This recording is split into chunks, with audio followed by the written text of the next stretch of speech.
Subcommittee on Border Security and Enforcement will come to order. Without objection, the subcommittee may recess at any point. The purpose of this hearing is to receive testimony from government experts on the elaborate drug operations conducted by the transnational criminal organizations along the United States-Mexico border, which threaten the safety and security of American communities. From the importation of precursor chemicals for production from China to the distribution of fentanyl in the United States, transnational criminal organizations are wreaking havoc on American communities, and the Committee on Homeland Security seeks answers.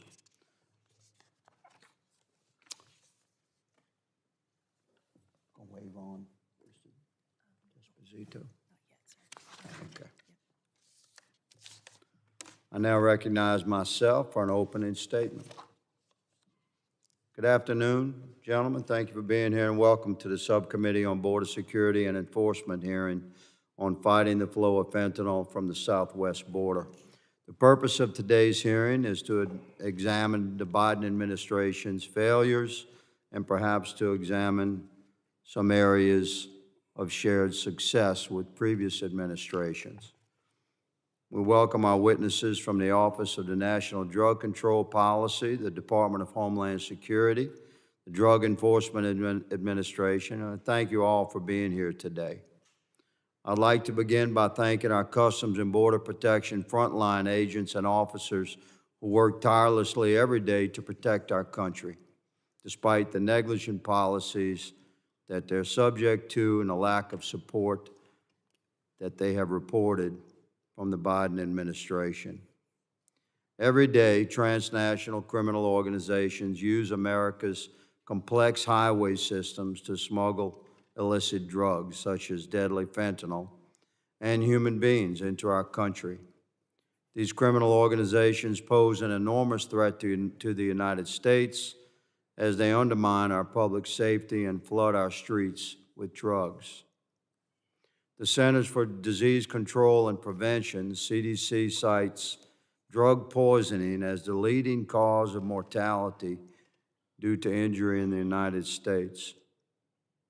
Over 150 people die in our nation every day from overdoses related to synthetic opioids like fentanyl. Fentanyl has poured across our borders and into the streets of America, while the Biden administration continues to implement policies that have in fact emboldened and enriched these transnational criminal organizations. It would be impossible to discuss the free flow of fentanyl at our borders without mentioning China's significant role in the shipping of precursor chemicals to the Mexican cartels. The cartels in China have a complicated money and drug laundering operation. This operation kills Americans every day. In fact, according to CDC, fentanyl is the leading cause of death of Americans aged 18 to 45. As the flow of illegal immigrants continues to overwhelm Customs and Border Protection, it's inevitable that more and more drugs will slip through our defenses and into our country. As long as the Biden administration continues to fail enforcement of our immigration laws, the cartels will continue to reap the benefits.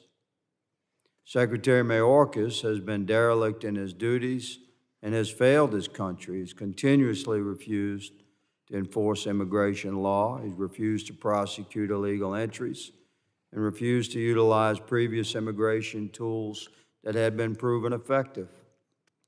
These actions have increased the flow of illegal aliens into this country, enriched the Mexican cartels, and overwhelmed our frontline agents and officers, which has led, of course, to more and more drugs flowing into the United States. There's quantifiable impact of this destruction on our country. As drugs have poured into the United States, overdose deaths have increased every year, from 92,000 in 2020 to 109,680 in 2022. These are our brothers, our sisters, our family, our friends and neighbors. The Biden administration must reconcile with this devastation. It's our job in Congress to hold the administration accountable. The cartels have quickly learned to outmaneuver the system we had in place, and with the help of the Chinese Communist Party and the Biden administration's ineffectiveness, they've smuggled an unprecedented amount of fentanyl and trafficked these dangerous and deadly drugs into our country. They've taken a record number of American lives and brought in regular billion-dollar profits. They've torn countless scores of thousands of American families apart. This subcommittee will not allow the Biden administration nor Secretary Mayorkas to sweep their failures under the rug. Today, this hearing will expose the arterial bleed at our southern border and the ensuing fight against synthetic opioids that has made its way to the forefront of all of our lives. I yield back the balance of my time, and I look forward to hearing from our witnesses. Without objection, I'd like to wave on the gentleman from New York, Mr. Desposito, and I now recognize the ranking member. Mr. Desposito will be permitted to sit on the dais for the subcommittee hearing and ask questions of the witnesses. I recognize the ranking member. Thank you, Mr. Chairman. Again, thank you very much for holding this most important hearing on transnational criminal organizations and, of course, fentanyl. And, Mr. Chairman, I want to ask also unanimous consent that Mr. Ivey and Mr. Goldman be permitted to sit with the subcommittee and question today's witnesses. Without objection. Again, Mr. Chairman, thank you for holding this most important hearing. We also need to dismantle fentanyl supply lines. The surging resources to conduct inbound inspections are badly needed. We need to work collaboratively to make sure that these seizures lead to arrests and prosecutions of those engaged in these illegal, dangerous businesses. And that's why I'm glad to hear about the department's recent successes in operations like Blue Lotus, the Four Horsemen, both of these that have seized nearly 10,000 pounds of fentanyl that were destined to go to our communities. And of course, these operations also resulted in almost 300 arrests. And I understand the department has used the intel from these successes to move to the next phase, which is to target and prevent other fentanyl from entering the United States. I hope our witnesses today will share about a little bit of information about the two new operations being moved ahead, which are Operation Artemis and Operation Rolling Wave. For today's witnesses from the White House, DEA, CBP, and Homeland Security Investigations, or SSI, I want to hear in your testimony about how the administration has been working to mitigate these threats to our country as well as to Main Street. We know transnational criminal organizations and the illicit supply of fentanyl are not new challenges. In fact, the number of fentanyl seizures began to increase in the summer of 2020 under the previous administration. And as you know, the threat of fentanyl does not begin or end at our southern border. We need to also improve our public health care response to this crisis and address the addiction plaguing our communities while providing support for those that are trying to recover from drug addiction.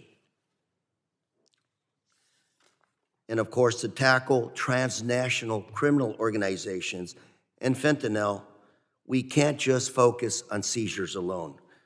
We also need to go after their profits and supply chains. Again, let me repeat.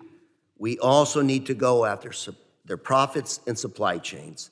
And I'm glad to hear that under this administration, Homeland Security Investigation has continued Operation Pelican Bones, which seeks to disrupt the financial tools used by transnational criminal organizations to launder money, as well as Operation Hydra, that goes after the precursors needed to create fentanyl, and of course, Operation Chain Breaker that targets the equipment needed to manufacture pills.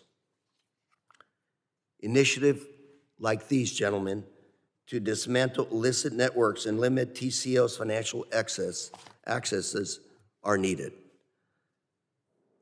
Yet we also need to recognize that this is a global threat, a worldwide threat, and strong and collaborative partnerships with international partners are critical to dismantling transnational criminal organizations.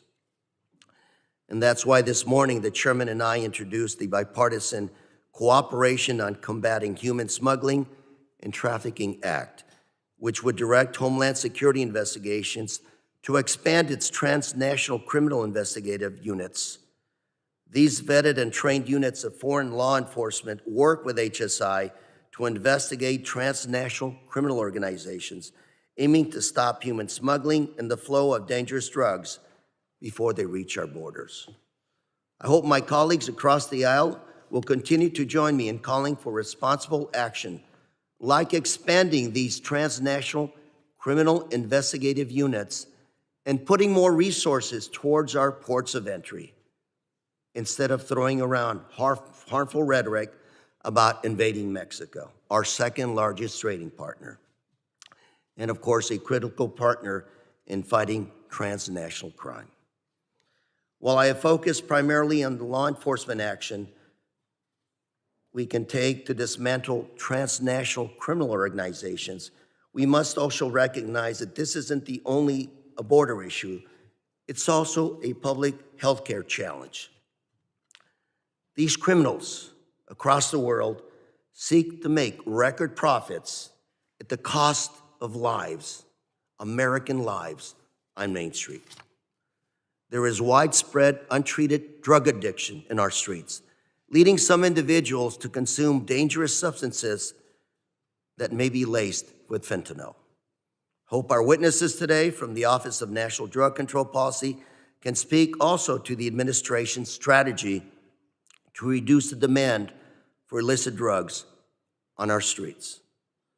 Again, I want to thank our witnesses for taking time from your very busy schedules to talk to us today. I welcome your suggestions how we in Congress can help you better accomplish your job. Thank you very much, and I now turn it back to Chairman Higgins for today's proceedings. I thank Ranking Member Correa, and other members of the committee are reminded that opening statements may be submitted for the record. I'm very pleased to have a distinguished panel of witnesses before us today on this very important topic, and I ask that our witnesses please rise and raise your right hands. Do you solemnly swear that the testimony you will give before the Committee on Homeland Security of the United States House of Representatives will be the truth, the whole truth, and nothing but the truth, so help you God? Let the record reflect that the witnesses have answered in the affirmative. Thank you, gentlemen. Please be seated. I'd now like to formally introduce our witnesses. Mr. Kemp Chester is a senior advisor to the Director of National Drug Control Policy. Previously, Mr. Chester served for 27 years as a United States Army officer, serving in a number of command and staff positions within the United States and abroad. In his current role, Mr. Chester directs policy focused on addressing the production and trafficking of illicit drugs, including the United States counter-narcotics relationships with China and India. Our witness seated at the table next to Mr. Chester is Mr. Stephen Kagan. He serves as the Assistant Director of the Countering Transnational Organized Crime Division for Homeland Security Investigations, where he leads a wide array of operations investigating TCOs and narcotics trafficking. Mr. Kagan comes with 25 years of federal law enforcement experience, including combating drugs and arms trafficking in Mexico City and working his way through the ranks of senior executive service. Thank you for being here, sir. Mr. James Mandrick is Deputy Assistant Commissioner in the Office of Intelligence at the United States Customs and Border Protection. In his role, Mr. Mandrick supports the day-to-day operations of CBP's intelligence enterprise, including the tactical and operational analysis that drives law enforcement operational activities. Mr. Mandrick previously served as a senior executive overseeing the National Border Security Intelligence Watch. Thank you for being here, good sir. Our next witness is Mr. George S. Papadopoulos, who was most recently appointed as the United States Drug Enforcement Administration's Principal Deputy Administrator. That's quite a title. Prior to this role, Mr. Papadopoulos served as the agency's acting Chief of Operations, where he oversaw all operational and enforcement matters for the DEA.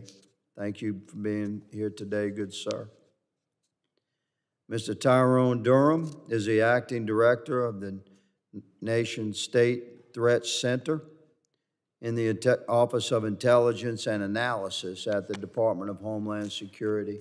And I thank you, Mr. Durham, for joining us today. I thank all the witnesses for joining us.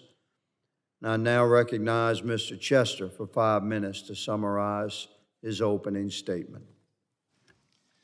Chairman Higgins, Ranking Member Correa, and members of the subcommittee, thank you for the opportunity to testify today on the very real challenge we confront from the production and trafficking of deadly synthetic opioids across our borders and into our communities. I know I don't need to remind anyone here that someone in America dies from a drug overdose or poisoning about every 5 minutes of every hour of every day. That is why the President made ending the opioid epidemic a key pillar in his unity agenda, challenging us to change the trajectory of this crisis and save American lives. Not long ago, the dominant model of drug trafficking involved plant-based drugs like cocaine or heroin or methamphetamine made from crude chemicals, moved through a hierarchical drug trafficking organization and eventually sold in a face-to-face cash transaction somewhere in the United States.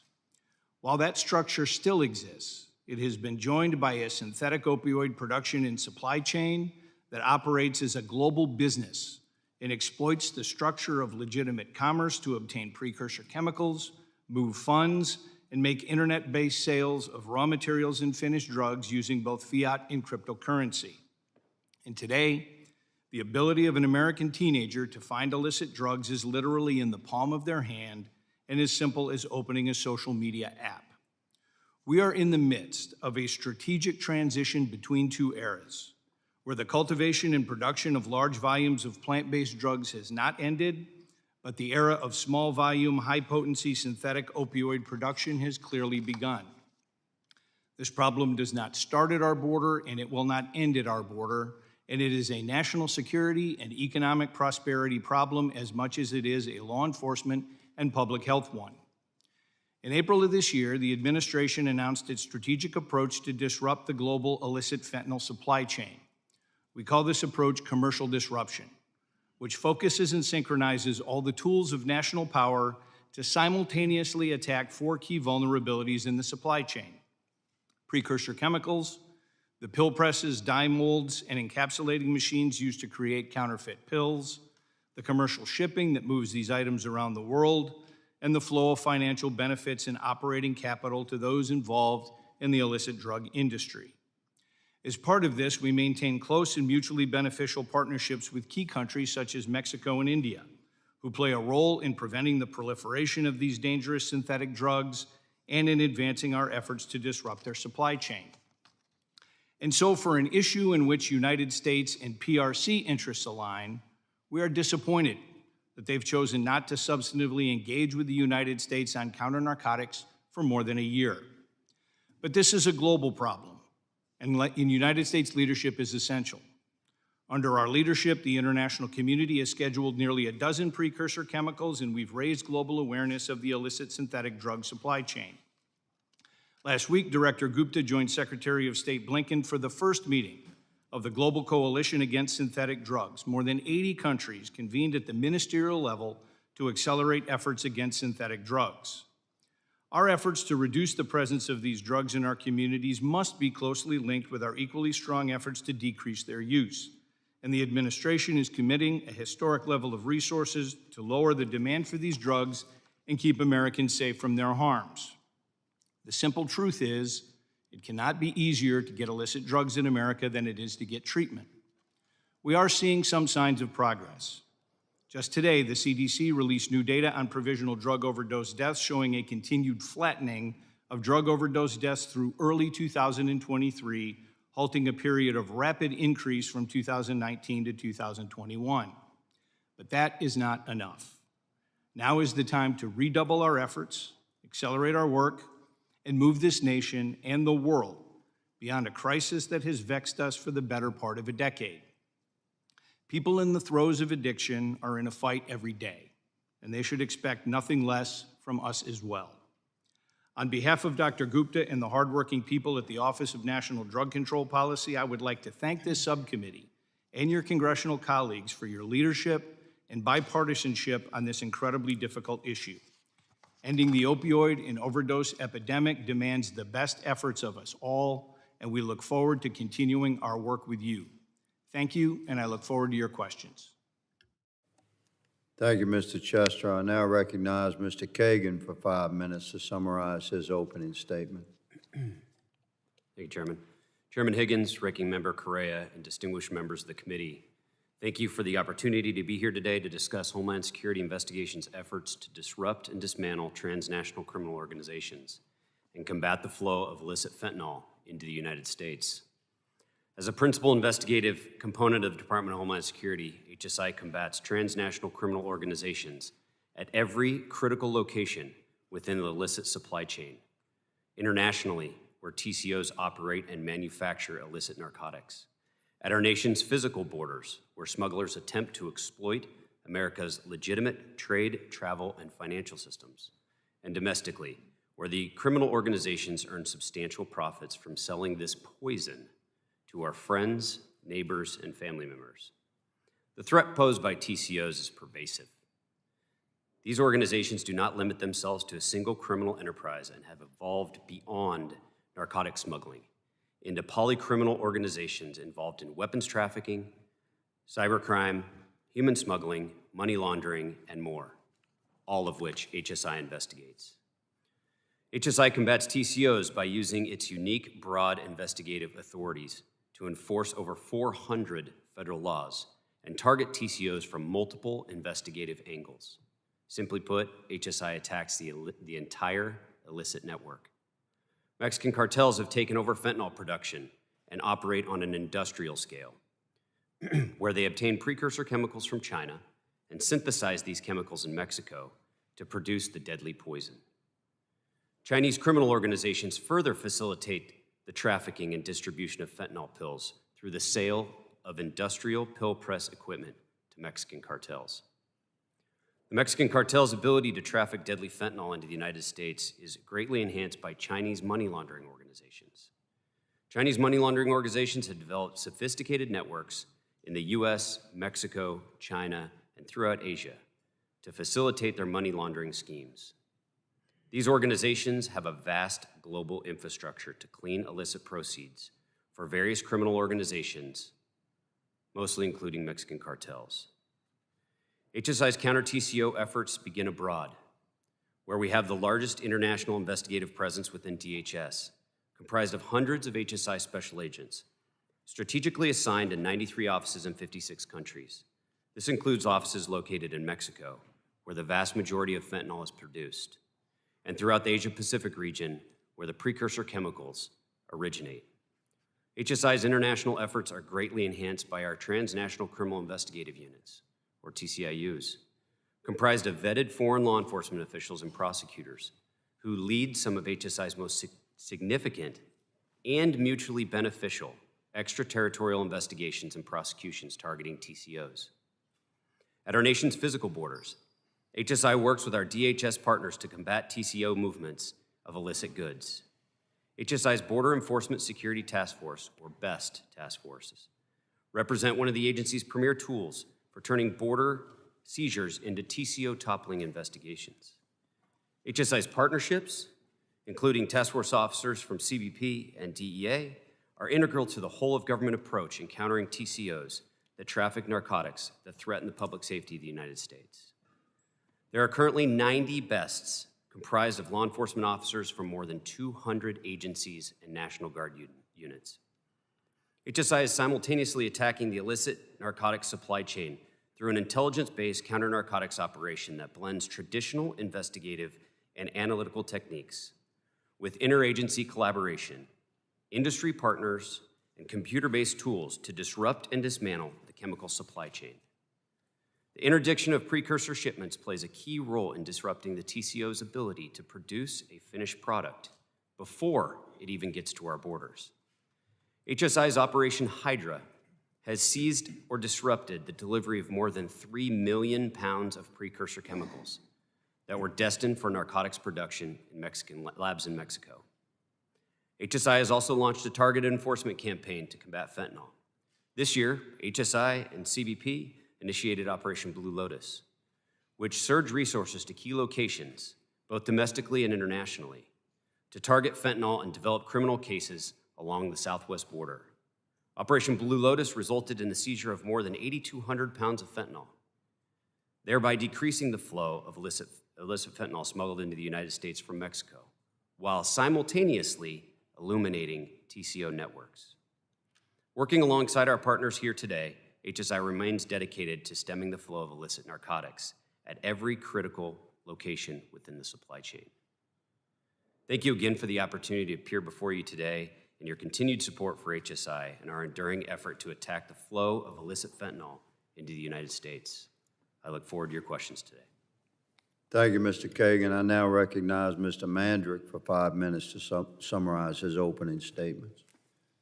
Chairman Higgins, Ranking Member Correa, and distinguished members of the subcommittee, thank you for the opportunity to testify here today about the fentanyl threat and CBP's intelligence and data-driven response and approach to combating this proliferation of this dangerous drug. CBP uses multifaceted approaches to counter fentanyl. Our approach includes advanced detection capabilities, such as specialized canines and non-intrusive inspection equipment, intelligence collection, research and analysis, laboratory testing and scientific analysis, domestic and foreign partnerships, and most importantly, the experience, expertise, and dedication of the CBP workforce.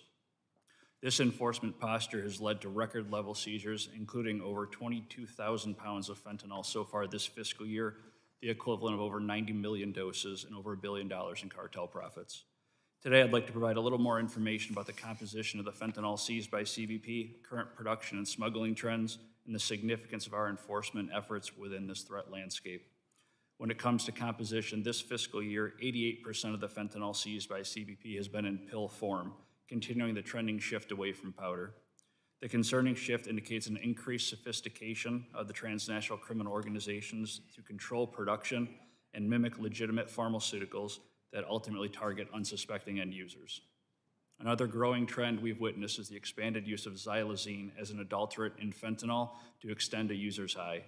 Xylazine, a central nervous system depressant, is not an opioid, so naloxone does not reverse its effects, making this dangerous synthetic combination even more deadly.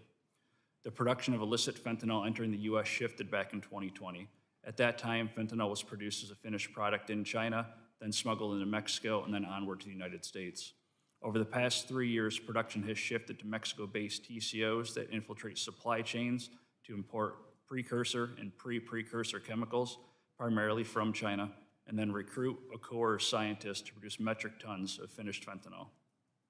Through intelligence-led operations such as Operation Artemis, CBP has identified previously unknown logistical supply chains, some of whom that transship the United States before arriving in Mexico.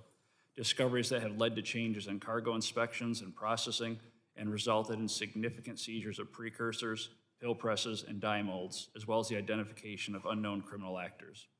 Within Mexico, we continue to see elevated levels of violence between cartels along lucrative smuggling corridors, especially in Mexico's northern border states. TCOs involved in trafficking synthetics have begun to expand from historic strongholds in western Mexico to access additional smuggling corridors in eastern Mexico through newfound alliances. These types of alliances have always been driven by monetary gain. What has changed is how profits from these illicit activities are transferred and distributed. Historically, CBP saw a major portion of illicit proceeds depart the U.S. as bulk cash currency. However, TCOs are increasingly taking advantage of technologies like cryptocurrency, and informal value transfer systems, such as the Chinese underground banking system, to reduce their risk of cross-border interdiction.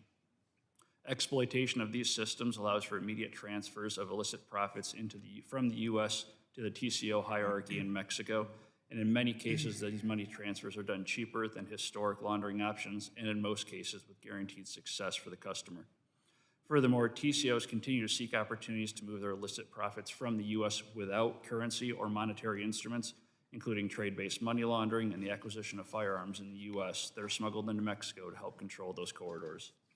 The complex challenges require strong and deliberate partnerships across the government at all levels, as well as with our international partners. Exemplified by the success of recent intelligence and data-driven operations such as Operation Blue Lotus, Four Horsemen, Rolling Wave, and Operation Artemis, are CBP's hand-in-hand work with our investigative partners becoming critical to disrupting and dismantling the networks behind fentanyl synthesis. In just 2 months, Operation Blue Lotus and Operation Four Horsemen resulted in the seizure of nearly 10,000 pounds of fentanyl and almost 300 arrests. CBP is currently executing Operation Artemis and Operation Rolling Wave, which target the illicit procurement, manufacturing, and trafficking of fentanyl and precursor chemicals by leveraging investigative, prosecutorial, and regulatory resources and enhancing law enforcement information sharing and coordination. In addition to our close work with U.S. partners, CBP has strong relationships with foreign and industry partners across the globe to further detect, disrupt, and dismantle criminal organizations. The consistent evolution of technology and the adaptability of transnational criminal groups requires us to become more adaptable and combat these challenges. I thank you for your continued support for CBP and the opportunity to testify on this important topic today. I look forward to your questions. Thank you, Mr. Mandrick. I now recognize Mr. Papadopoulos for 5 minutes to summarize his opening statement. Good afternoon, Chairman Higgins, Ranking Member Correa, and distinguished members of the subcommittee. On behalf of the Department of Justice, and in particular the more than 9,000 employees of the Drug Enforcement Administration, it's my honor to appear before you today.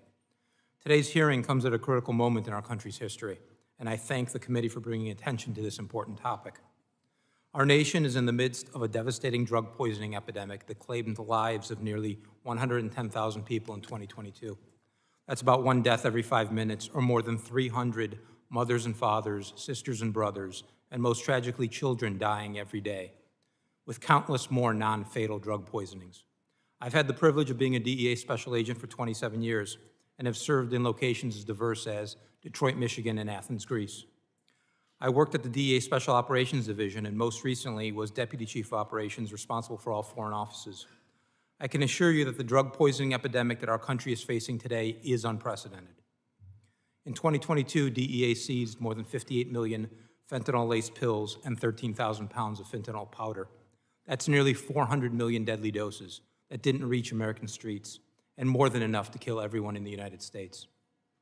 The men and women of the DEA are relentlessly focused, day in and day out, on saving lives by combating the deadly drug poisoning epidemic and bringing those responsible to justice. As the primary United States government agency responsible for investigating drug trafficking, the DEA leads and coordinates the whole of government law enforcement response to defeat the 2 cartels responsible for flooding the United States with fentanyl, the Sinaloa and Jalisco cartels. This is our top operational priority because these cartels pose the greatest criminal drug threat that the United States has ever faced. They are ruthless and violent global criminal enterprises with members, associates, facilitators, and brokers in all 50 states and in at least 100 countries throughout the world. The cartels use treachery and deceit to drive addiction and deaths in our country. They mix fentanyl with other drugs like cocaine, heroin, and methamphetamine, and press it into pills that look like legitimate prescription medication. But the pills that look safe and familiar do not contain any prescription medication. Instead, they contain deadly fentanyl. Many people that died didn't even know they were taking fentanyl. Instead, they believed they were taking a different drug or a real prescription pill. To save lives and defeat these cartels, the DEA created 2 counter-threat teams, one for the Sinaloa cartel and one for the Jalisco cartel.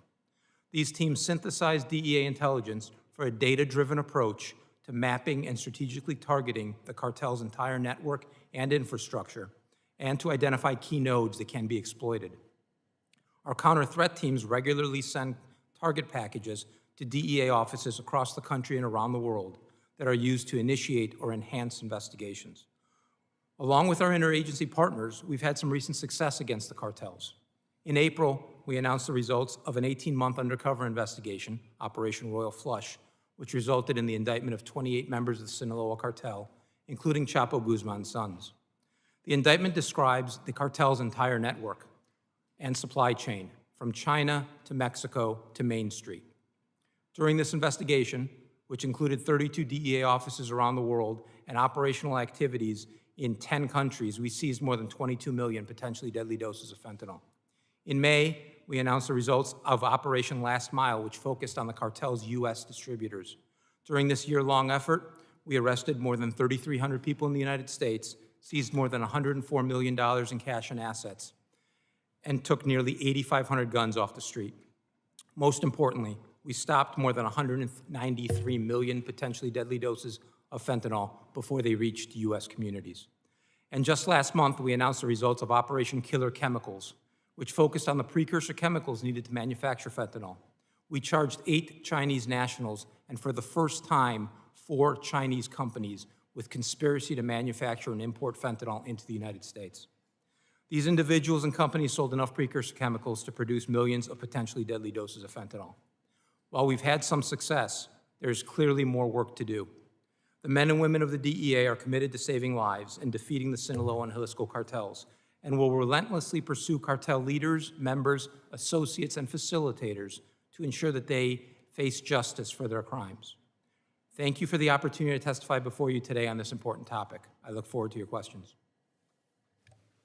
Thank you, Mr. Papadopoulos. I now recognize Mr. Durham for 5 minutes to summarize his opening statement. Good afternoon, Chairman Higgins, Ranking Member Correa, and distinguished members of the subcommittee. Thank you for the opportunity to appear before you today. I'm honored to be here representing the Department of Homeland Security's Office of Intelligence and Analysis and the dedicated intelligence professionals working diligently to keep the homeland safe, secure, and resilient. As previously stated, the fentanyl drug overdose crisis in the United States, which is fueled by Mexican transnational criminal organizations and their Chinese suppliers of precursor chemicals, continues at epidemic proportions. As you know, the drug overdose deaths rose from 2019 to 2021, with more than 100,000 plus deaths reported in 2021. And those deaths specifically involving synthetic opioids, primarily fentanyl, continued to rise during the same time period, with more than 70,000 overdose deaths reported at that same time period. So let's talk about who's responsible. You previously heard about the 2 Mexican cartels responsible for the activity, the Sinaloa cartel and the Jalisco New Generation cartel. These cartels supply U.S.-based affiliates with fentanyl for further distribution and retail-level sale. U.S.-based traffickers then sell fentanyl to users seeking the synthetic opioid. They mix fentanyl with other controlled substances, and they distribute it in the form of counterfeit prescription pills to drive addiction. China's role in the global fentanyl trade is also a serious concern. China is the source of most of the precursor chemicals required for fentanyl production. A cartel associate brokers the sale and shipment of fentanyl, precursor chemicals from China, to clandestine labs in Mexico, where the fentanyl is manufactured. Moreover, as law enforcement scrutiny or legal restrictions increase, suppliers adapt by modifying or changing chemical compounds of precursors, subsequently falling outside the purview of existing controls to mimic the desired effect. And some Chinese chemists have focused on precursors to precursors, many of which have legitimate uses and are therefore hard to regulate. There are several reasons why China is such a major source of fentanyl production. First, China has a large and sophisticated chemical and pharmaceutical industry that can produce its precursor chemicals at will and at scale. Second, China has a lax regulatory environment for chemicals, making it easy for traffickers to acquire the precursors they need for fentanyl manufacture. And third, China's borders are porous, making it easy for fentanyl precursors to be smuggled out of the country, ultimately making their way to Mexico. The Office of Intelligence and Analysis is producing finished intelligence on drug trafficking and other transborder threats to strengthen engagement between U.S. officials and foreign partners. Specific to drug trafficking threats, Our analysis is aimed at identifying key transnational criminal organized crime, leadership figures, organizational networks, logistical supply chains, smuggling routes, and the efforts of corruption that stand in the way of dismantling these organized crime groups. Intelligence products draw upon national-level reporting from the intelligence community, fused with DHS unique data from components as well as information from our law enforcement partners across all levels of government.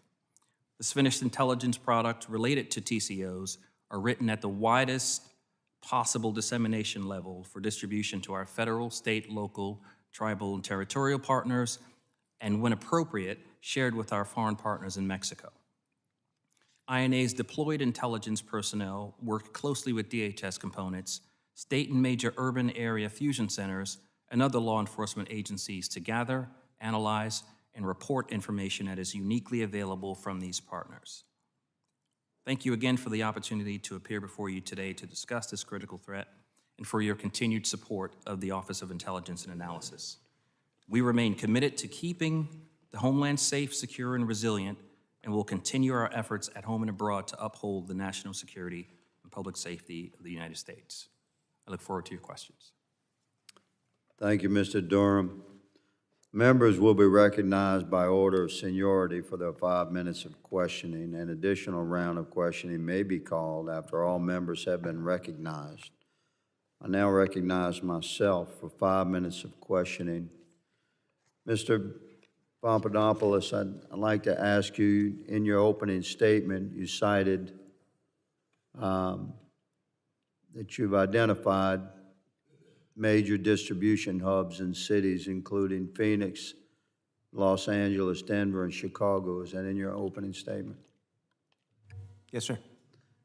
Okay, so a general question would be, obviously, without revealing ongoing law enforcement investigations and operations, if you've identified the major hubs of narcotics distributions in these cities, Phoenix, Los Angeles, Denver, and Chicago, can we look forward to major arrests in Phoenix, Los Angeles, Denver, and Chicago?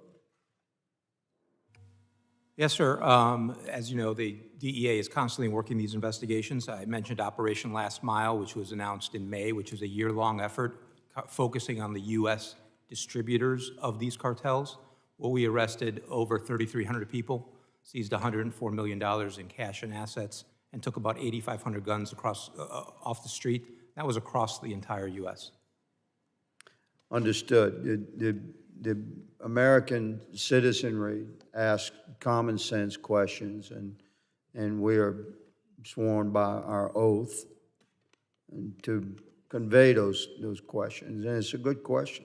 If you've identified a narcotics hub, and that means you're watching it, so we expect those people to be arrested. The volume of drugs seized and the arrests made is reflective of the realities of effective law enforcement, but also the overwhelming amount of trafficking that we're dealing with and the criminal activity. It's at a level we've not seen in America, and we expect large numbers of arrests. If we identify these guys, we've got to break their back, make them eat each other. That's just fine with me. Director Kagan, last Congress, I introduced the Homeland Security Fentanyl Enforcement Act. You're familiar, sir. This bill is written to expand Homeland Security Investigations Authority to investigate narcotics cases under Title 21. Can you explain why HSI is currently unable to conduct independent narcotics investigations? This gets into some jurisdictional authority that Congress should be involved in, so I ask you to clarify. Mr. Higgins, thank you for the support on this topic. HSI enjoys a great long history and long relationship with the DEA, 25 years plus, and we look forward to the next 25 years. Right now, our authority is derived from DEA's designation, which allows us to work together, us to focus on our foreign counterparts, our foreign customs authorities, working with our TCIUs overseas, and to continue to work. Actually, Mr. Papadopoulos and I worked in the same Fusion Center building together here in DC a long time ago and had a great relationship. So just look forward to having that continued relationship moving forward. Yeah, we understand and we appreciate the fact that long-standing relationships have been developed between the law enforcement agencies and working on the ground, but we must ensure that you have the legal pathway, a statutory pathway to conduct your investigation, sometimes in cooperation with other agencies, but with an independent capability that we must ensure. So I look forward to speaking with my colleagues more about the Homeland Security Fentanyl Enforcement Act. Mr. Chester, China is the main country of origin for precursor chemicals for synthetic opioids. These chemicals are then taken by the cartels and make drugs like fentanyl. We all understand that. You've made that clear. Can you characterize a coordinated effort between the cartels and China to create and distribute illicit drugs like fentanyl, and how is that changing as we speak? Thank you for the question, Congressman. So the first major change happened in 2019 when China scheduled, at the United States request, scheduled fentanyl as a class. And what that did was it had the effect of reducing finished fentanyl from China to the United States to almost zero, and the traffickers got into the precursor business, selling those to Mexican cartels for production. The coordination happens on a couple of different levels. The first one is there is a broker, usually located in Mexico, that works with a broker in the PRC in order to order the chemicals, often from a legitimate chemical company who fills the bill, and those chemicals are transported and shipped, usually on an unwitting carrier, to one of the ports in Mexico or via air, where at the port of entry it is diverted, and then delivered to the drug manufacturers. That's the raw materials. And then the payment for that is usually done through illicit finance enablers and brokers located in the PRC and in Mexico. And it is this network of brokers between the drug producers and the raw material suppliers that gives this entire global illicit supply chain its life. Thank you, Mr. Chester. It's a massive network. We intend to break it. My time has expired. I recognize the ranking member, my friend and colleague, Mr. Correa, the gentleman from California. Thank you, Mr. Chairman. I wanted to follow up on the chairman's last comment on China, their role. Their cooperation, has it been better in the past? 2019, they helped us. Classified fentanyl, stopped it. Now you got the issue of precursors, precursors to precursors, harder to regulate. Has China helped us over the last year or two? Or have you seen that level of cooperation maybe not as good as it's been in the past? Thank you for your question. Your question is very prescient. And the answer is cooperation in the past actually has brought results. And in fact, in the words of Chinese diplomats, counter-narcotics cooperation between the United States and the PRC has been a bright spot. And we were able to there was routine law enforcement cooperation. We were able to get fentanyl scheduled as a class. As of late, over more than a year, for a variety of reasons, the PRC has decided not to engage with the United States on counter-narcotics and a number of other issues. The United States would like that level of cooperation again. And we have made it clear to the PRC a few things. The first one is, we're not blaming the PRC government for this. There are criminal elements within China and Mexico and the United States who keep this global illicit supply chain alive. That's the first thing. The second thing is our cooperation is absolutely essential in order to help us with that. And we have made some very specific asks of the Chinese government that they could implement very easily in order to be able to help us to do that. Gentlemen, I just want to say thank you for your good work. You've done a stellar job of doing what you're paid to do. We talk about commercial disruption, precursors, pills, shipping. And it's as though every time you stop one place, something else explodes. I've heard lately that there's intel now, a lot of the precursors are coming in through our ports of entry, pill presses coming into the United States. So every time you bottle something up, another source, another supply seems to emerge. The one issue that I think probably holds everything together is the finances, the laundering of this money. What can we do to better enable you to stop the flow of these profits? HSI, you talked about, the chairman asked you about maybe some other tools you may need, but I would ask all of you, what else can we do as members of Congress to strengthen your hand to stop the flow of the profits? Because, you dry up the money and the whole machine comes to a stop.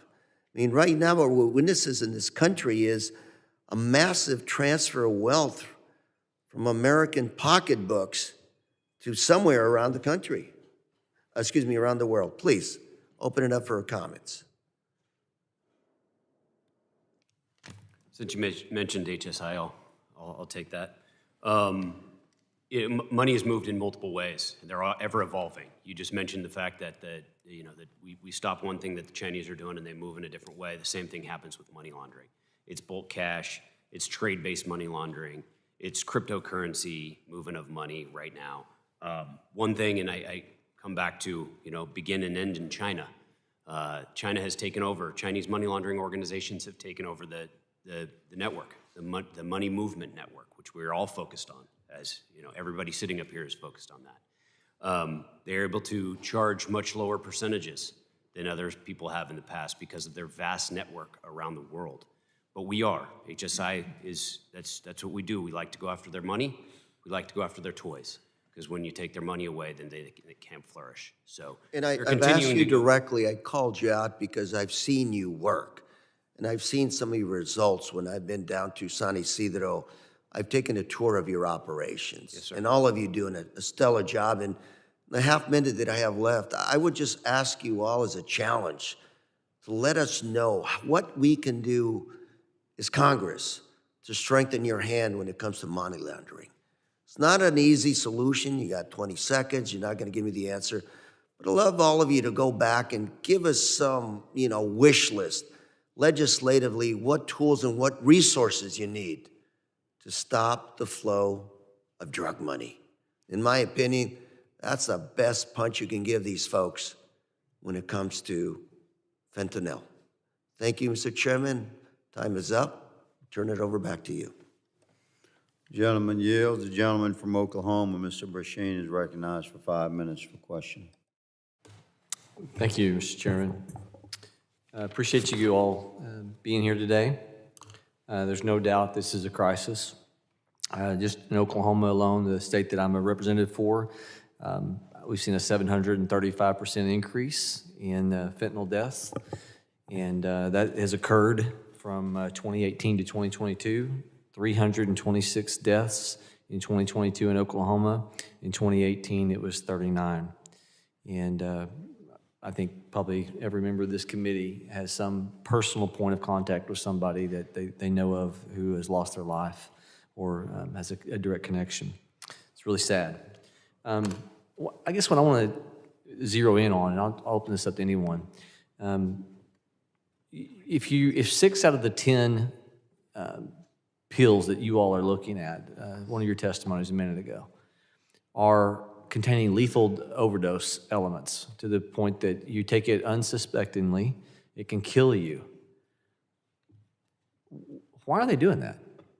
There's an addictive element, right? They're trying to use the addictive element, 10 cents to make, and $10 to $30 sold, massive increase in profit. So I'd be interested in some comments if you can help bring about why they are enabling such a lethal concoction in their pills. Congressman, I can start and then I can turn it over to my colleagues. I think the first thing is that that our image of these drug producers and traffickers, I think traditionally has been that they're evildoers who are out to hurt people, when in reality, they are disinterested business people who really only want a few things. They want to lower their production cost, They want to lower their risk of detection and interdiction. They want to increase their customer base and increase their profits. And in a mechanism to do that is to provide the drug user an experience that they did not expect. And this is what we saw back in 2015 when we started to see synthetic opioids like fentanyl introduced into the heroin supply chain. And this was the door that opened this up for the United States. What it did, it provided the individual a qualitative effect that they did not expect, and it was used as kind of a branding. Because these things are so potent and because they are so potentially lethal, a milligram in the wrong direction will take you from having a qualitative experience that you didn't expect to an overdose death. And in a lot of cases, these things are not uniformly mixed and they're not done well, and it's a lot of cross-contamination that actually leads to the overdose death.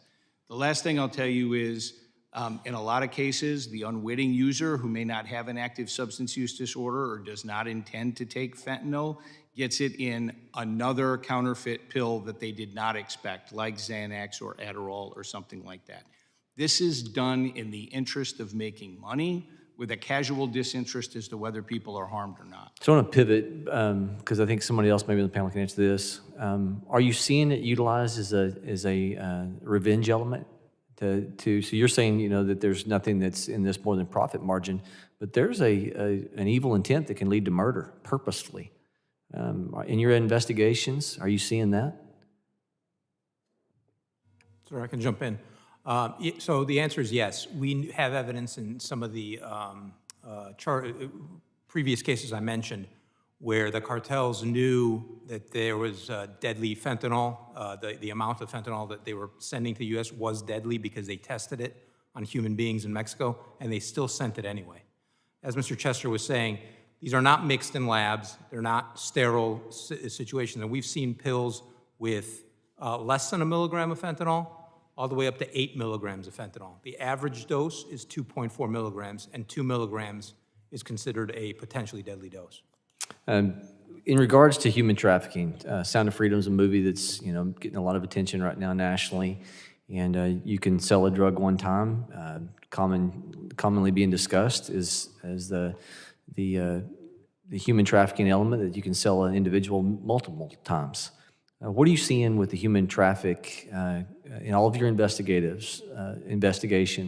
Where are you seeing the overlap with those that are engaged in human trafficking, prostitution, also alongside the fentanyl trade? Thank you for the question, sir. So historically, we had seen the transnational criminal groups focused on narcotics. We're solely focused on narcotics. They would charge a peso or a tax for migrants to cross. At the beginning of COVID, where we started to see some of the closures at the ports of entry for non-essential travel, we started to see those criminal groups become more involved in the process holistically. So it wasn't just a couple $100 tax, it was a multi-$1,000 program to move them throughout the whole chain. That's what we've continued to see, is that control of the plazas along the border, and now that full-scale facilitation from start to finish. Mr. Chairman, if you'd allow, if anybody else has any, I know my time's expired. Does anybody else have any comments on that? I can draw this distinction a little bit between the human smuggling and human trafficking aspect, which I think is where your question was going. We don't see a direct link between your large-scale criminal organizations that are operating and moving people trafficking-wise, human trafficking-wise across the border, like the transnational criminal organizations. A lot of those folks are already here. People are smuggled into the United States, and then once in the United States, transnational or organizations prey on vulnerable populations, and that's when they're turned into trafficking victims. Thank you. Gentleman yields. Mr. Thanadar is recognized for 5 minutes for questioning. Thank you, Chairman Higgins. And thank you, gentlemen, for your testimony. I have heard from both sides of the aisle that transnational criminal organizations and the smuggling of illicit drugs like fentanyl is not just a U.S. problem, it is a global issue. There are bad actors all over the world looking to profit from these deadly drugs. That's why it is important to foster relationships with law enforcement partners and international governments to disrupt and dismantle transnational criminal organizations. Mr. Kagan, you mentioned this point in your testimony. So my question is for you, Mr. Kagan, and also for Mr. Papadopoulos. Can you, and in fact, I have three questions. Let me just state those and allow you, either of you, to comment on. Can you discuss how HSI and the DEA are working and sharing information across the federal government, as well as state and local law enforcement partners to investigate and prosecute these criminal organizations? Number two, can you discuss how HSI and DEA are fostering relationships internationally to prevent these deadly drugs from reaching our borders? And number three, in April 2023, the Justice Department announced charges against several leaders of the Sinaloa cartel. What role did these partnerships play in these critical investigations? Thank you very much for the question. I think it's a fantastic question, and I've mentioned it in my opening statement and in a statement already before. HSI and DEA have a long history of working together. I mentioned that we both worked together in the same building, which is actually a fusion center where we bring in information, intelligence, and 30-plus federal agencies sit in this building where we share information and ensure that we're taking a whole-of-government approach towards attacking the cartels and the transnational criminal organizations. We both have very similar tactics as well when we're working with our international partners. Both have investigative units. Ours is called a Transnational Criminal Investigative Unit. Very different, but the same structure. Ours, we've got the ability to work with the Mexican customs, where we can stop things that are coming over the ports, like precursor chemicals that are shipped from China over the sea, things like that. I think that we have a very good international relationship with Mexico and other countries on the working level, which is how we all get our job done to go after transnational criminal organizations. Thank you. Thank you for the question, sir. So as far as information sharing, we are in, as I mentioned, unprecedented times right now, which I think calls for unprecedented collaboration across the federal, state, and local governments. We are committed to that. We are using every tool that we have available, including sanctions and rewards for justice, to get the word out. As far as our international relationships, we have a big international presence also, and that's because we want to be proactive. Most drugs are manufactured outside of the United States, and then they need to be transported here through other countries. So when we're outside of the United States working with our international counterparts, we are being proactive instead of reactive, waiting for the drugs to get here. As far as the case that you mentioned, we did work closely on that investigation with other districts and other agencies to put that case together. All right. Thank you so much. And Mr. Chairman, my time is up, so I yield back. The gentleman yields. My colleague from Texas, Mr. Gonzalez, is recognized for 5 minutes for questioning. Thank you, Chairman, and thank you for holding this this hearing. I want to use my time to talk about fentanyl as it relates to drones. I think this is an area that the landscape is changing.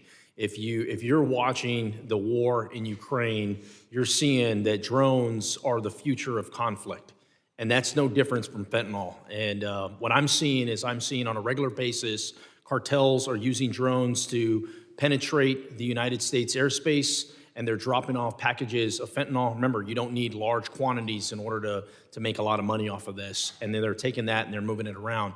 Well, let me just set the tone. Imagine if you're in a soccer field and all of a sudden there's a drone that flies over with fentanyl, and it doesn't drop it to get picked up and get sold somewhere. It just drops it in the stadium.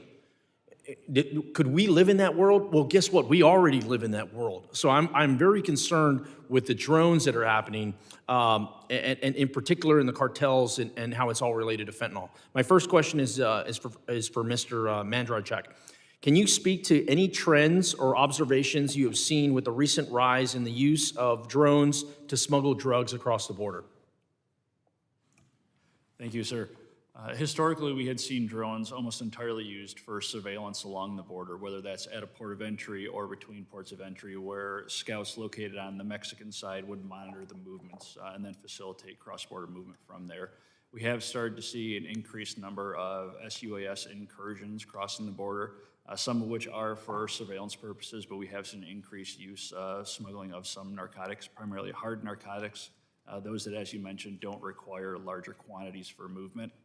We have in place a very strong counter-UAS program with our U.S. Border Patrol and our Air and Marine Operations Center that we'd love to give you a more in-depth briefing on the specific capabilities of that. Great, thank you. I was just in El Paso a few weeks ago, and I visited two areas. One, I visited the Clint Station, Border Patrol Station. This is an area in the El Paso sector, but it's not the main one. It's not what you see on TV. It's one of the sectors that is in the lower valley, and it is historically known that this is the area that is most trafficked. And so I was asking the agents there, I was like, how many agents do you have on duty at one time? The answer was 2 agents, okay? My next question was, how much contraband have you apprehended this year? Guess what the answer was? 0. Okay, so the most trafficked area in El Paso County, you only have 2 agents on duty, and they've apprehended nothing. Okay, go a little further. Outside the city limits of El Paso is a brand new soft-sided facility. It's like going to the Dallas Cowboy Stadium. Okay, it's like Disneyland. 360,000 square feet, larger than 6 football fields. It's costing taxpayers $400 million a year. Guess how many agents were in that facility? 208. What I'm getting at is we're putting all our resources into the humanitarian piece of it, and there's nobody on the field to actually stop some of the traffic that's happening. One of the agents told me, hey, look, I see drones, Tony, I see drones coming back and forth all the time, and I feel powerless. There is nothing I can do as a field agent down on the ground. What I'm also seeing, too, is all these procedures. You have to go through all these procedurals to be able to go all the way up the chain in order to get a response back. Once again, we are living in a different environment where things are tactical. You got to be able to give the agent the tools that they need to succeed in a real-time environment if we're going to save lives. I've got 1 minute left. Let me ask one more question. Once again for you, Mr. Mandrachek. What can the committee do to ensure that CBP and other appropriate agencies have what they need to combat drones that are illegally crossing our border? Sir, what a lot of it comes down to is just the adaptability we are with the technology. The speed at which that grows, they're very cheap to collect, to produce, so it's kind of a twofold effort. So it's actually attacking logistical supply chains behind those to prevent those being moved into the hands of TCOs to use for facilitation, but also support in the technology to not just detect, but also safely bring down those pieces of aircraft, and then the exploitation after that. A significant investment from a technology and an expertise standpoint. Well, I'd love to take you up on your offer and sit down and walk through this, in particular to these UAS vehicles that we can defeat, and talk about it not only in regards to the Homeland Security Committee, but I also sit in the Appropriations Committee. How can we give real money to real programs that work? I'm very interested in that. Would love to follow up with you, Mr. Chairman. I'm out of time. I yield back. Gentleman yields. The gentlewoman, Ms. Ramirez, is recognized for 5 minutes for questioning. Thank you, Chairman Higgins and Ranking Member Correa of the Border Subcommittee for convening today's hearing. However, I do wish that we could be focused on addressing the root causes of migration rather than having to debunk myths and respond to Republican fear-mongering. I sincerely hope we can look beyond the politics and work together to achieve comprehensive immigration reform and address the causes and the concerns we have around this opiate crisis. We know that nearly 90% of hard drugs, such as fentanyl, heroin, and methamphetamines, are seized by CBP at our ports of entry rather than between them. And even when hard drugs are seized between ports of entry, the vast majority are seized at vehicle checkpoints. Mr. Mandrick, can you confirm that nearly 90% of hard drugs seized are at ports of entry? Is that yes or no? Yes, ma'am. Thank you. And Mr. Mandrick, is it true that the vast majority of opioids seized between ports of entry are seized at vehicular checkpoints? That's correct, ma'am. Thank you. And Mr. Mandrick and I'm going to do my best because pronunciation is important to me. Mr. Papadopoulos, did I get it right? My understanding is that more than 85% of the people convicted for smuggling fentanyl are U.S. citizens. Is that accurate? So, ma'am, I can talk about the seizures and then turn it over for the actual prosecutions. When we look at those encounters at the ports of entry, so Office of Field Operations, there's two ways to look at that. That's by weight and by number of events. If we look at it from events, so individual encounters, this fiscal year, we're at 73.1% are U.S. citizens, the balance being Mexican nationals. If we look at that by weight, we're looking at about 56% U.S. citizens. The delta between those two is a lot of the U.S. citizens we see are very small quantity personal use. And what about convicted for smuggling fentanyl? Is it U.S. citizens, the majority? Ma'am, I'm going to have to get back to you on that. I don't know the answer to that, but I will happy to get back with you. Yeah, I appreciate it. Thank you. So, Mr. Mandrick, would it be fair to say that the majority of seizures in between ports of entry, because even with the percentages you gave me, are also from U.S. citizens and U.S. persons, more so than from Mexican nationals? It's a fairly close breakdown. We will have to get back with you on specifics. Thank you. Mr. Mandrick, can you also share the percentage of opioid CBP seized on migrants, not in vehicles, during the fiscal year? Do you have that information? It's a very small percentage of those who were actually on migrants or opioids. We don't have the firm percentage. We can get back. So very small percentage, Yes, ma'am. correct? That's what I thought. So just to clarify, Mr. Mandrick, would you agree that undocumented persons traveling on foot between ports of entry represent a very small fraction of the people trafficking opioids across our borders? Yes, ma'am. There's a variety of reasons behind that. The ability to exploit the illegal travel with millions of people each day back and forth, easy concealment techniques, operational security with a counter surveillance of individuals. Thank you. We know the alarming number of fentanyl overdoses is emblematic of a larger drug abuse public health crisis that our country is experiencing and has been for decades. And I deeply sympathize with the losses that many families, including in the 3rd Illinois District, are facing. But this issue is broader than one of border security. In the words of Mr. Chester, and I quote, you said that one second, I want to get it right. Ending the opioid crisis doesn't start at the border, and it won't end in the border. So I think we need to treat and demand driving this epidemic, and we need comprehensive health care and access to education, treatment for everyone. Mr. Chester, knowing that, what initiatives is this administration pursuing to prevent substance abuse in our communities and support these in recovery?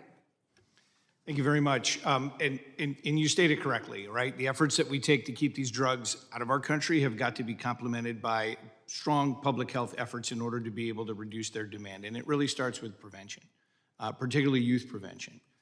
We out of ONDCP, manage the Drug-Free Communities Program, which is enormously successful, more than 700 coalitions funded around the country, focused at the local level in order to prevent drug use. The second thing is reducing barriers to treatment, whether those barriers are monetary or regulatory, ensuring that everyone who needs treatment is able to get it. And sadly, about 8 out of 10 Americans who need treatment don't have access to it. And then the final thing is to create communities and workplaces that are recovery ready so that individuals in recovery can continue their sustained recovery, stay with their families, get a good job, and not tragically enter back into the population of those using drugs. Thank you for your time, and I yield back. Gentleman's time has expired. Mr. Desposito, my colleague from New York. Well, thank you, Chairman, and thank you for allowing me to wave on to the subcommittee this afternoon. To all of you, thank you for being here. Prior to serving as a member of Congress, I was even prouder, I think, to be a member of the New York City Police Department, retiring there. as a detective. And I know that just working in the 5 boroughs of New York City, you get to see different district attorneys and what their priorities are, their prosecutorial priorities. So I guess this was really a question for Mr. Papadopoulos, but it's really open to all of you. Do you see that the people that you're arresting and hopefully eventually prosecuted, are you dealing with different prosecutors with different priorities, and is that hindering your ability to take illegal narcotics? Sir, thank you for the question. As you know, as former law enforcement, we collect the evidence, we gather the evidence and present it to a grand jury or to a prosecutor's office, and they decide the most appropriate charges. So we don't factor into that, other than collecting the evidence. Right, but what I'm asking is, have you seen it become more difficult with different prosecutors, the effective, really the prosecution of drug arrests? Has it become more difficult as we see different prosecutors having different priorities? I mean, we see it throughout the United States of America, whether it's in cities like New York or places like California, where, crime is rampant because we see over and over again repeat offenders, people that are, they're being arrested, they're being sometimes prosecuted, and then they are let out to commit more crimes. And one of the biggest things that we've seen is repeat offenders. So have we seen in the issues on our southwest border, when we're dealing with specifically in this hearing, the trafficking of narcotics and fentanyl, have we seen repeat offenders, and has the ability of prosecutors and perhaps their priorities had an effect on the way that you guys are able to really take criminals off the street, and I think most important, keep them off the street? Yes, sir. So for the border, I'll defer to DHS on what they're seeing there. I will say that, DEA strives to prosecute federally, not at the local level. Of course. And what we see when we do that is that more of an impact in terms of crime reduction and sentencing. Right. But even federal prosecutors, different offices have different priorities, and sometimes we see things headed in a different direction. So I guess for the border, I'll hand it over to you guys. I don't oversee our domestic operations branch, but I will tell you that I don't believe that we have seen much of a change. There's a consistent cadre who works day in and day out on the law enforcement, either CBP or HSI side, that works continuously with U.S. attorneys to take cases to the federal level. I can take that as a get back. If there's something different, I can let you know. Okay, perfect. Sir, I'd have to go with our DA and HSI colleagues. When we get seizures, they're turned over to them for the prosecution. Great. I yield back. Thank you, Chairman. The gentleman yields. My colleague, Mr. Ivey, is recognized for 5 minutes for question. Thank you, Mr. Chairman. And before I start asking questions, I'd like to commend the chair for putting this hearing together. I waved in to the committee today and had just come over from another hearing, so I just picked up the witness testimony, and I came in and asked, I looked at the list and I asked Steph, well, who are their witnesses and who are our witnesses? And they said, well, this looks like it's pretty much straight down the middle. And I must agree. I appreciate the fact that you put together a balanced hearing that's been very informative, and it's the first one I've had like this since I got to Congress, so thank you, sir.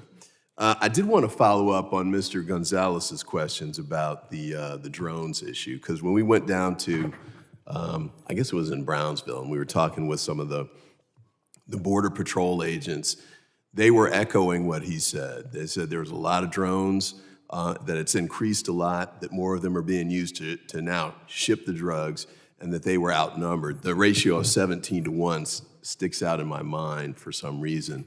And I think, Mr. Correa, we were trying to get some, and I don't know if it happened or not, but some language in the bill that we passed to try and see if we could get additional funding to increase your capability to get drones to try and respond to the amount that they're using. I know they're very well funded. They're keeping up with technology, and we have to hustle to keep up with them. But I did want to make sure that that's something that would be helpful to you. We resources are short, but if you need additional help with the drone counter push on our part, I'd like to hear what your position is on that.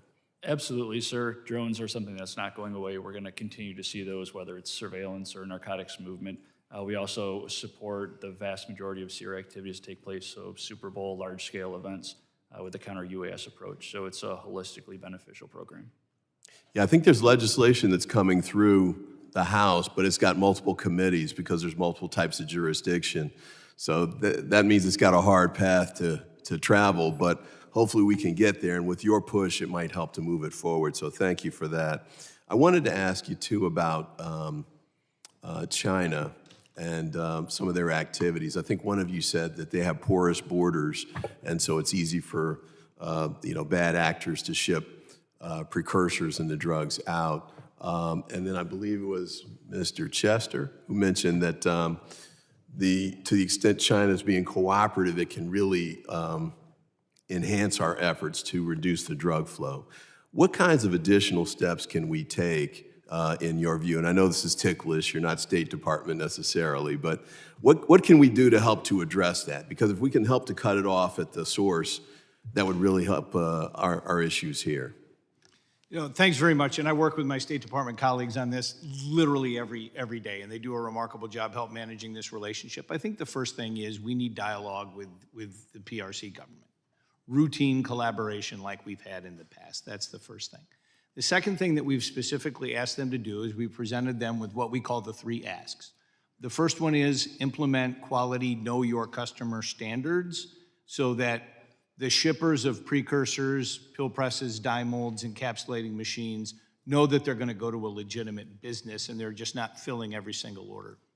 The second one is to properly label those items in accordance with World Trade Organization standards, so that pill press parts are labeled as pill press parts so that they can be inspected, and motorcycle parts are labeled as motorcycle parts. The third thing is to agree with the United States and other countries on and it's a finite list of legitimate, uncontrollable chemicals, because they have so many legitimate uses, that can be combined and turned into precursor chemicals for making synthetic opioids or other synthetic drugs. 3 things that are really just due diligence on the part of any responsible country, that not only the PRC, but all countries, and we've talked to all countries about doing this, in order to be able to help dry up this permissive environment in which these items can move around in plain sight. The last thing is the PRC needs to join with us in partnership at the global level. And this is particularly true in light of the establishment of this global coalition. They hold a major role in this problem, and they should, as any great nation, hold a major role in its solution as well. And we look forward to them engaging with us and doing that. I thank you for that, and I yield back the balance of my time. And thank you again, Mr. Chairman. The gentleman yields, and my colleague from Texas, Ms. Jackson Lee, is recognized for 5 minutes for questioning. Let me thank the chairman and ranking member. I was just in judiciary, so I'm somewhat delayed and may be asking questions that have already been asked.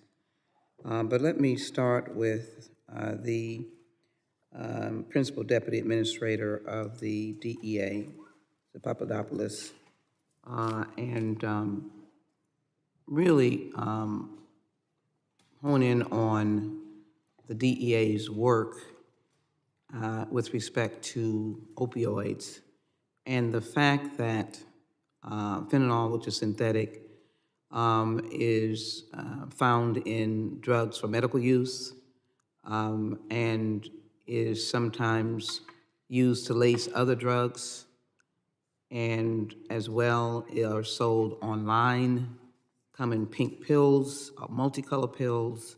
How difficult is the fight for fentanyl, and what are the elements that the DEA uses? I know that's on the criminal side. You deal with scheduling of drugs. We've not yet scheduled fentanyl, but how difficult is this fight? Yes, thank you, ma'am. So we are using all the tools that we have available and the authorities that we have been given to battle this unprecedented epidemic that we're facing right now. As you mentioned, we are having millions of pills come into the United States. 6 out of 10 have a potentially lethal dose. That's up from 4 out of 10 last year. So we are committed to doing everything we can to prevent the overdose deaths that are happening throughout the country. Well, what is your, let me get you to be more extensive, everything you can, but what are are you targeting certain areas? How do you incorporate the fact that there's medical uses? You know, are you seeing a criminal element that is separate and apart from the cartels? Because fentanyl is everywhere. Can you comment on that, please? Yes. So we are domestically, I mentioned Operation Last Mile, which resulted in cartel distributors' arrests in the United States. Also, we have Operation Overdrive, which is data-driven, and it focuses on areas of the country that have a high number of overdose deaths and drug-related violence. And we're working with our state and local partners to identify those areas. Most recently, we are in 57 cities in 36 states. Phase 1, which ended last year, resulted in significant decreases in fatal shootings and homicides in Philadelphia and the Kensington area. And Phase 2 is ongoing, and Phase 3 is coming soon. So we're doing that. We also have Operation Overdose Justice, which focuses on deaths resulting from fentanyl, where we partner with state and local counterparts to bring the most appropriate charges when somebody does die, either through a fake prescription pill or if fentanyl is mixed with another drug.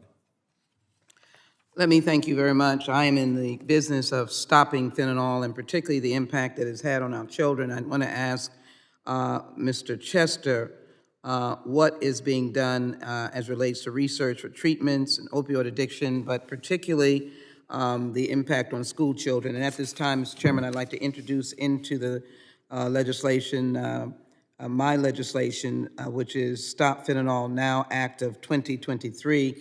And I hope that there will be an opportunity for this legislation to be reviewed in this committee, Judiciary, and I know that there's an Energy and Commerce component. But included in here is the ability for more institutions to use the strips. Some states outlaw them as being a criminal element. And so, Mr. Chester, you want to comment, particularly focused on school children and the crisis we have? Yes, Congresswoman, thank you very much. The first thing is our strong emphasis, and particularly in the National Drug Control Strategy, on youth prevention. And this is not only preventing at the individual level, but looking at the environmental factors that may lead to eventual substance use. That's the first thing. The second thing is you mentioned fentanyl test strips. I would also like to mention naloxone and increasing the availability of naloxone to get it in the hands of everyone who needs it so that anyone who suffers an opioid overdose, who doesn't need to die, that overdose can be reversed with the use of naloxone. And those are two important components of harm reduction. And the National Drug Control Strategy, this is the first time that harm reduction has been mentioned in a National Drug Control Strategy. And the last thing, when you talk about treatment, we have wonderful professionals at the National Institutes of Drug Addiction at NIDA who do research on this. I think the most important thing that we can do now is reduce barriers to treatment, particularly medication treatment for opioid use disorder, to ensure that everyone who needs treatment has access to it. That's probably the most critical, important thing that we can do in order to take the oxygen out of this illicit supply that's being pulled across our borders. Mr. Chester, thank you. I wanted to end on your testimony because if we can cut the desire, then the supply has nowhere to go. And it is in our schools. My legislation, Stop Fentanyl Now Act, does with narcom, does the strips, and you have indicated it is a holistic approach. I just want to end, Mr. Chairman, by, I'm not sure if I did get a answer, but I'm asking unanimous consent to introduce in the record the Stop Fentanyl Now Without Act. objection. And additionally, I want to introduce into the record, fentanyl is dominating headlines, but there is a more comprehensive drug problem happening in Texas. And it goes on to talk about the broader crisis, synthetic opioids, and not taken alone. And so healthcare and law enforcement officials are dealing with multiple deadly drugs at once. That means we must cut into the desire. I use that term because it's desire because you're addicted. And so I thank you, Mr. Chairman. I hope you will consider and the ranking member your courtesies, but I hope you would consider the legislation because we have to find a multiple level of dealing with this. To the other witnesses, my time is gone, so I just want to express my recognition of your presence here, Mr. Kagan, Mr. Mandeek, Mr. Durham, and did not get a chance, but I'm well aware of the work that you're doing and challenges that we all have. I'll yield back. Yes, ma'am, the gentlewoman yields. The ranking member and I, and perhaps our colleague, Ms. Lee, has another question, so I'm going to open for a second round of questioning. I recognize myself. Mr. Papadopoulos, some things along, some percentages and statistics are law enforcement sensitive, so I recognize that. But I'm going to ask you to share with America to the extent that you can so that the citizenry can comprehend just what an overwhelming challenge we face regarding the fentanyl that's already in our country. As we consider the volume seized, which is an unprecedented amount. You guys are pretty much seizing everything you have operational capability to seize. And it's an incredible job that you're doing. But regarding the volume seized, regardless of at ports of entry or between ports of entry, can you share with America what you would consider to be a number that the public could consume and would not interfere with the operations?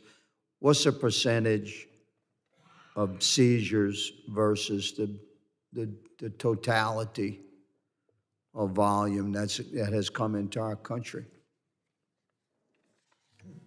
Sir, thanks for the question. I think DEA strives to seize as many drugs as possible. We don't find any acceptable amount of drugs entering the United States. So we continue to do whatever we can. Of course, and you're seizing all your, I would imagine if you had twice the staff, you'd be seizing twice the volume that you have right now. There's so much out there. A drug dealer told me last year, he said, Cap, we have so much fentanyl, we're giving it away. That's why people are dying.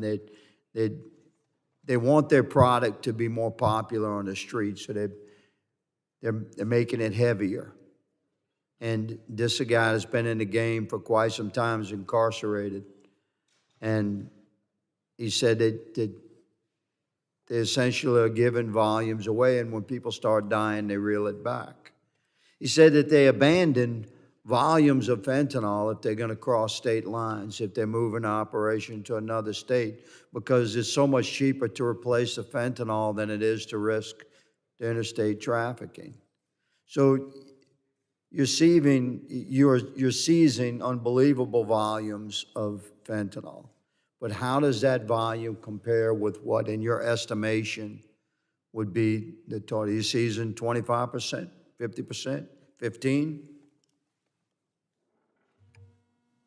Sir, I'd like to consult our intelligence division on that. I don't know that I would want to give you a more precise answer. Right next to you. This is DHS, but yes.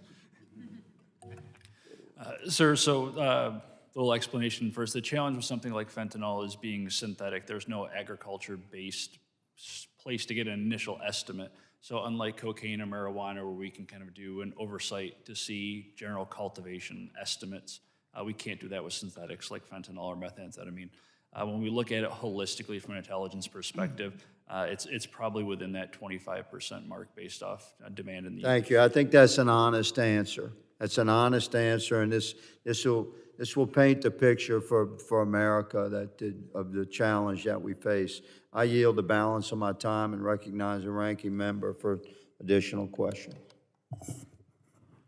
Thank you, Mr. Chairman. I'm going to follow up on your question from a different perspective. And ports of entry, Mr. Mandrake, and correct me if I'm wrong here, but only 2 or 3% of our passenger cars are actually inspected right now with non-intrusive technology. 15 to 17% of our commercial vehicles are inspected, and you have these record volumes of seizures. it's, the Biden administration now is talking about going to 40% inspection of vehicles coming through and maybe 70% of commercial vehicles by 2026. I'm going to ask you to straight line and speculate. What's it going to do to the seizures at the border? Sir, as part of the layered approach, the non-intrusive inspection has become a key part of it. With that, 2% in the passenger vehicles has yielded a significant volume of overall seizures. So that extrapolation from that 2% to 40% will have significant increased seizures.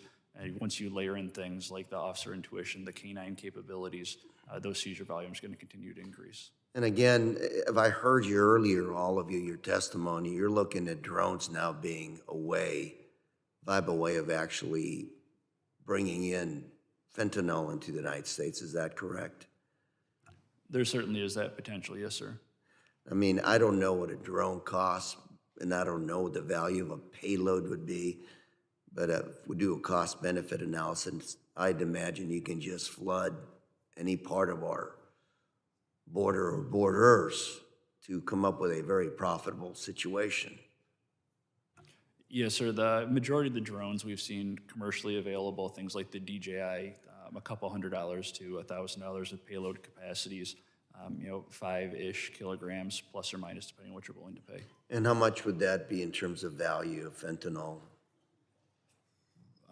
Depending on if it's... You got a $200 drone, and what's the value of the payload? You could easily have, $1 million worth per flight and continuous flights throughout the day. How much? Easily have $1 million per, $1 million, so that's a pretty good return on your investment. And I know this last week I was in my district and I took a tour of a contractor that's about to put out a manufacturing really a system, not only of radar, but radar to interfere with the controls of drones as they move forward. I would imagine that's also in your horizon in terms of investing for our national defense and border defense. Yes, no? Yes, sir. And again, gentlemen, I would just come back to my earlier statement and challenge that I made, which is let us know what we, as members of Congress, need to look at to help you do a better job of defending our country against fentanyl and other negative things that come in. You're the experts. We look at little patterns, little tidbits of what's going on, but you're the experts and you need to let us know what it is that you need. So thank you, Mr. Chairman, and yield the rest of my time to you. The gentleman yields, and the gentlewoman, Ms. Lee, is recognized for additional questions. I thank the chairman, and I want to just follow the line of questioning that I did not get a chance, and it might be redundant, but maybe asked in a different way. Whether it's the DEA or whether it's CBP and others, can I get, was it said, total amount in dollar value that's coming into the United States? And second, is most of it coming through the ports of entry, legal ports of entry? Ma'am, I can begin to answer that question for you. So far in fiscal year 23, we're at just about 20,000 pounds of fentanyl seized by CBP along the border, 18,000 pounds of that with our Office of Field Operations at our ports of entry, and a little over 2,000 pounds with the U.S. Border Patrol. Would you be able to capture what that might be in street value or any value? It's a little bit tougher depending on the purity levels, powder versus pill format. With Operation Blue Lotus, as I had mentioned, alongside Four Horsemen, we've seized about 10,000 pounds on that had a street value of about $90 million. DEA, do you have a different number of what you've been able to deal with? Thank you. Thank you. Ma'am, we've seized this fiscal year approximately 57 million pills, which is about the same amount that we seized last year, and about 13,000 pounds of fentanyl powder. Again, the amounts vary. Pills can run anywhere from a few dollars if you're buying wholesale, all the way up, if you're just buying a single pill, $10 to $20 a pill. So it's hard to estimate. And what have you found, how difficult is the, first of all, it's say what you've seen if you're working with collaborative agencies of online sales and how difficult it is to catch the online sales. And I give the example that is so tragic and so difficult. Loving parents, great athlete, middle schooler, high schooler, A student, or average student, loved by all. And one moment they've gone upstairs to go to bed, and the next moment, in the morning hours, they are not with us. Pink pills, the online sales, the sale to children. Yes, ma'am. Social media and online sales are an increasing problem that we are keeping a very close eye on. The cartels are advertising and selling on social media. In Operation Last Mile, which I mentioned earlier, which was the U.S. distributors, it was over 1,400 cases. About 40% of them involved social media. It is a certain issue that we are keeping an eye on. And as you mentioned, all these deaths are tragedies, of course. And I would point out that we had family members last summer come into DEA headquarters and tell us their stories, and they shared stories similar to what you just mentioned. And we started the Faces of Fentanyl, which is in our lobby. It started with a couple of hundred pictures. It is now up to 5,000 pictures. It covers 8 walls in the DEA headquarters lobby that every DEA employee has to walk past to get to work, that works at headquarters. The youngest person on that wall is 17 months old, and the oldest person is 70 years old, and a lot of them did buy the pills that ended up killing them over social media. This, our approach to getting that, again, my legislation deals with enhanced penalties. That's on the backside of it for those utilization on social media to sell pills. So it's on the criminal end. It has treatment in, as Mr. Chester emphasized. But anyhow, you know, how would we do an eagle eye on that?